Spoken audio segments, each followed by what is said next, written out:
Ինչպես եմ գնահատում Ռուսաստանի Դաշնության ակտիվությունը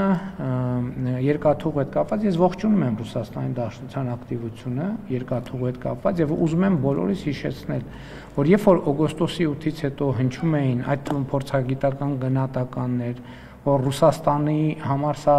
նեգատիվ զարգացում էր, Իրանի Իսլամական Հանրապետության համար սա նեգատիվ զարգացում էր, դիրքորոշում ինչ էր։ Մենք ասում ենք ոչ։ Այս որոշումը նպաստելու է այդ թվում Հայաստան-Ռուսաստան հարաբերությունների զարգացմանը եւ խորացմանը։ Եվ ձեր ասածը ընդհանրապես տեսեք 3 ամիս հետո մենք արդեն ունենք կոնկրետ զարգացումներ, 130 վագոն, մենք պատկերացնում ենք, չէ՞, 130 վագոնը քանի բեռնատար է։ Ես ողջունում եմ այդ ակտիվությունը եւ ուզում եմ ընդգծել, որ դա լիարժեք համապատասխանում է օգոստոսի 8-ից հետոյի զարգացումների մեր պատկերացումներին։